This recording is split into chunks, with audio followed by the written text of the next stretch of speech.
Aujourd'hui, on va vous parler de petites cellules vertes. Vertes, c'est pour parler de plantes. Et alors, c'est quoi une cellule? Oui. C'est du terreau. Tu dis? Est-ce que vivant? Oui, c'est vivant, une cellule. C'est une petite boîte, c'est un compartiment. C'est quelque chose qui divise un être vivant quand c'est un être vivant qui est pluricellulaire. Au-dessus, c'est comme si c'était une sorte de couche protectrice et en dessous, c'est pas du tout pareil, c'est moins protégé. Alors, quand vous touchez la plante, quand vous touchez les feuilles, qu'est-ce que vous sentez? Elle est douce, c'est quoi? Les poils. Tu vois effectivement qu'il y a une différence de couleur, mais il y a aussi plein de poils qu'on observe quand on regarde précisément, surtout avec la loupe. On voit sur les côtés, dessus aussi sur les tiges, on voit surtout sur les tiges et en dessous, sur la tige centrale. Ouais, elle est douce. Et en fait, tu la mets comme ça. Oui, moi Il faut vraiment s'approcher pour bien voir avec la loupe. Moi aussi, je le vois. On a une loupe à main. Voilà, c'est ça, c'est cette plante-là qui est une... Faut pas la plante. Ben, tu bouges pour être au-dessus. D'accord? Et ensuite, tu montes et tu descends, tu te mets en bas. Après, tu vas relever pour voir. D'accord? Comme le duvet de ma mousseuse. Tout noir. Est-ce que tout le monde voit? Oui, moi, oui. Voilà, ça va. Madame. Alors, une fois que vous voyez,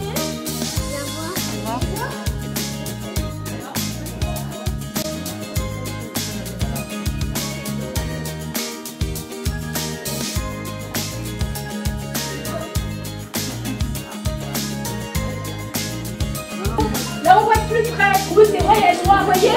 Mais on voit. Vous voyez les fils, c'est des tubes en fait.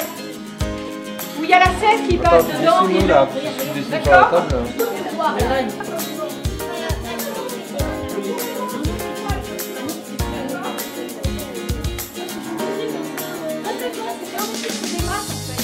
C'est une application des masses.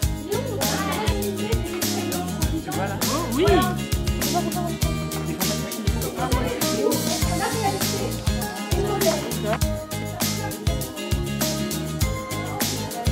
Donc ça c'est le truc là qu'on a vu. Ça là. Ça c'est les. Ça c'est ça. Ah. Ça c'est ça. Au début du développement, c'est toujours la même chose. Quelle que soit la graine qu'on va prendre, ça va être pareil. Après, ça va varier, d'accord?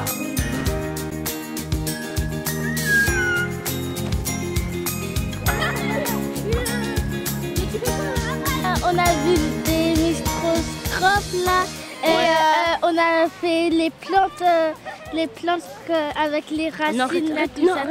On a vu tout ça. On a travaillé et elle nous a donné des plantes. Ouais. Est-ce que vous savez ce que vous faites? Oui, on va aller au potager du roi.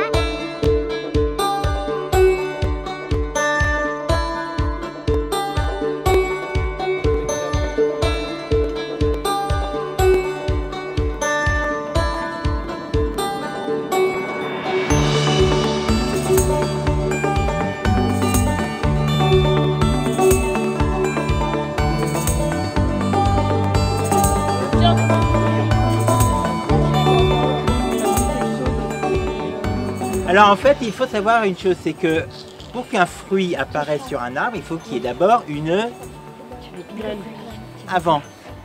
Ah, de la Une fleur. Ensuite, l'abeille va venir, va ce qu'on appelle polliniser. Et ensuite, la fleur va se transformer en fruit. Ça, dans tous les fruits, ça marche comme ça, sauf pour la figue. Mais pour qu'une figue soit bonne à manger, il faut qu'il se passe quelque chose de très important. Donc quand on ouvre une figue en deux, en fait, à l'intérieur, ce sont des fleurs. Quand vous mangez une figue, en fait, vous mangez une fleur. Moi, je savais pas, moi. Mais c'est là que ça va commencer à devenir intéressant.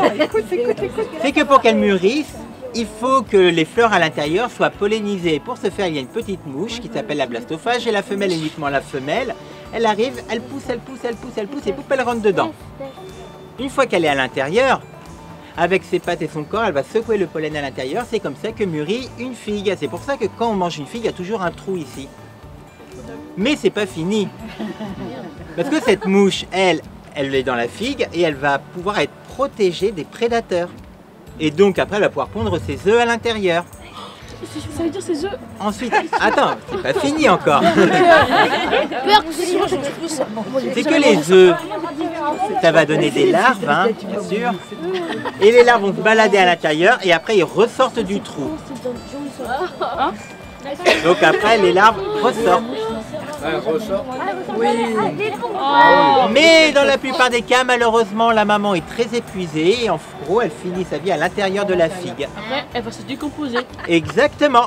Et nous, on mange derrière. Moi, je mange plus. Je mange plus ça. C'est ce qu'on m'a dit. Il mange normalement. T'aimes pas? Attends. T'aimes pas?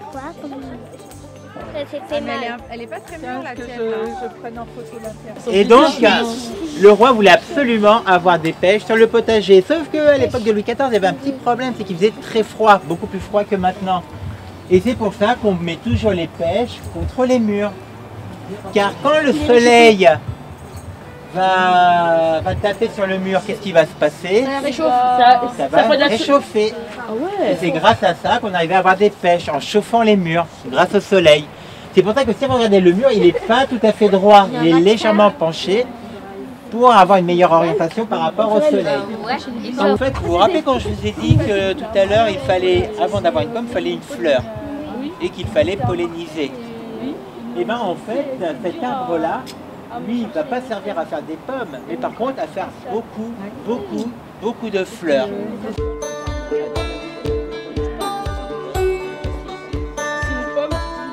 Donc là, c'est un pâtisson.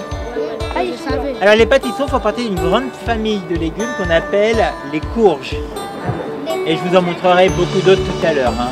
C'est qu'on va passer donc par une voûte. Et ces voûtes servaient aux jardiniers pour aller de ce jardin à l'autre qui est derrière. Comme ça, ils ne sont pas à chaque fois obligés de monter par là, faire le tour et de redescendre de l'autre côté.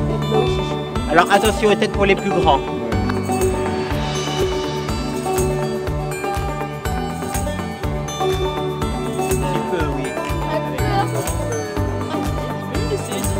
Alors, vous pouvez prendre directement sur le pied. Hein. Ça soigne, ça soigne.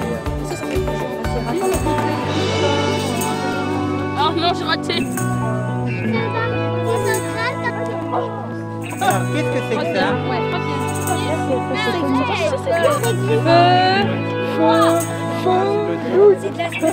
Du fenouil. Mais ça sent le réglisse. Ah, ça a la même odeur que le réglisse.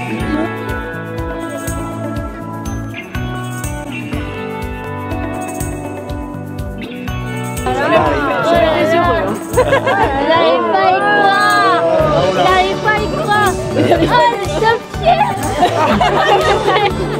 Ça va?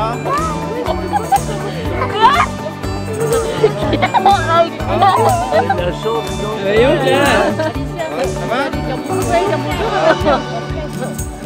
Bonjour. Il est temps la télé.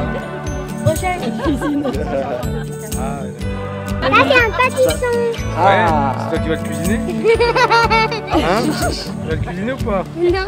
Non? Oh, j'ai On voit des stars. Moi, je vais jamais le trouver.